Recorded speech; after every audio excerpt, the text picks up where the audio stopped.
Hallo und Guten Tagen. I am Don Smith, an American citizen and a resident of Denver, Colorado in the United States. As the son of one of the 82nd Airborne Division liberators, it is my honor to speak during the 76th commemoration of the liberation of the Wöbbelin concentration camp. My father, Donald Croston Smith, was a 19-year-old soldier on May 2nd, 1945, the date of liberation.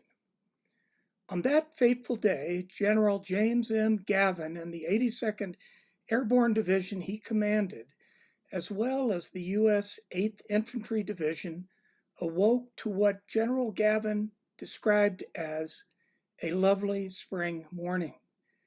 The fields were freshly green, General Gavin remembered some years later, and flowers and chestnut trees were in full bloom. What General Gavin did not know that spring morning was that his soldiers, later on the same day, would discover the Wöbbelin concentration camp. General Gavin later recalled, "One could smell the camp before seeing it, and seeing it was more than a human being could stand. Even after 3 years of war, it brought tears to my eyes. Living skeletons were scattered about, the dead distinguishable from the living only by the blue-black color of their skin, compared to the somewhat greenish skin taut over the bony frames of the living. There were hundreds of dead about the grounds and in the tar paper shacks. In the corner of the stockade area was an abandoned quarry into which the daily stacks of cadavers were bulldozed. It was obvious they could not tell many of the dead from the living." One of the first soldiers to visit the camp was Leonard Linton, an 82nd Airborne Division paratrooper. In a 1988 interview, Mr. Linton described his first reactions to what he saw. "It was a mixture of horror and revulsion. It just cannot be described," Mr. Linton recalled. A few days after discovering the camp, General Gavin wrote the following in a letter to his daughter. "What happened at the camp must never be forgotten. More than 40 years later, the memory of what he and his soldiers had seen was still firmly embedded in his mind." He said, "We who did our share in liberating the camp, we won't forget. Never will we forget. Never." Soon after the discovery of the camp, Reverend George Wood, a chaplain with the division, wrote this to a friend. "You have read about it in the papers, but I have seen it. It is indeed a horrible sight. Bodies piled in one building like disordered cordwood. In other buildings, the sick and dying, lying with the dead in their own feces and vomit. Everywhere such filth that it is indescribable. Gaunt, emaciated, half-crazed men who would cry out for chocolate and sugar." A few days later, preparation for the May 7, 1945 funeral was underway. My father told me about watching as townspeople washed the bodies of the dead and then dug the graves where 200 of the deceased would lie in front of the castle. On the day of the funeral, he and his fellow soldiers went out into the Ludwiglust community and collected people to come to the funeral. He watched the entire event. Nearly 50 years later, he told me, "I will never forget that day. I will never forget that day." He and the assembled Ludwiglust citizens, U.S., Russian, and German soldiers, watched in the shadow of the castle as Division Chaplain George Wood spoke these words. "The crimes here committed in the name of the German people and by their acquiescence were minor compared to those to be found in concentration camps elsewhere in Germany.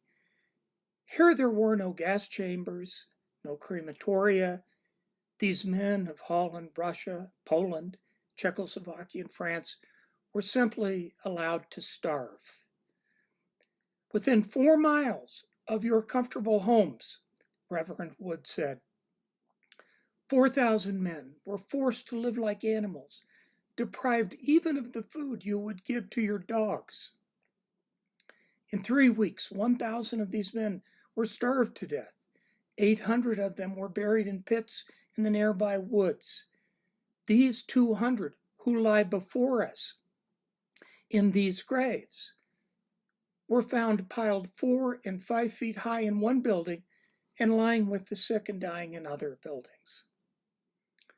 Reverend Wood ended his remarks by noting that Protestant, Catholic, and Jewish prayers would be said for the victims. As he put it, we lay them to rest and commit them into the hands of our Heavenly Father in the hope that the world will not again be faced with such barbarity. Today, we focus our memories on what happened in Wöbbelin, and rightfully so. But I would be remiss if I did not acknowledge the human rights abuses that have taken place in my own country. America's treatment of the indigenous peoples who inhabited the North American continent well before any Europeans set foot on this continent is a story of abuse, murder, and in more recent times, neglect. Black Americans have suffered the injuries associated with slavery and ongoing racism since the time Africans were first brought to the American colonies in 1619.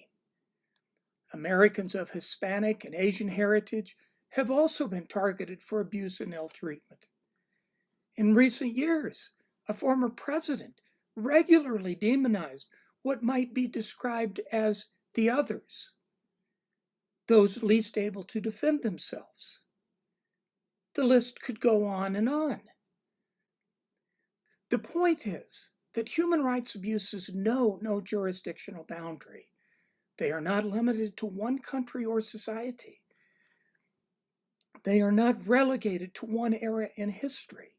Human rights abuses can take place anytime, anywhere, and under any circumstances. Thus, what is so valuable about what is happening in Wöbbelin is twofold.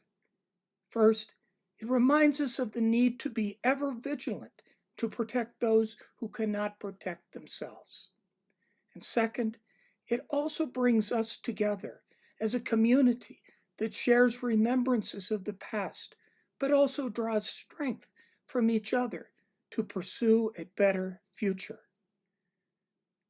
Before closing, may I explain that I first became aware of the activities undertaken by the Min und Gedenken Wöbbelin in March 2017. I had traveled to Germany for business purposes. I arrived one day early in Hamburg so that I could visit the museum in Wöbbelin. At that point, I had no connection with the museum, and I really didn't know that there was a memorial at the location of the former camp. On that day, Ramona Ramsenthaler and Connie Newman warmly welcomed me and a friend I was traveling with.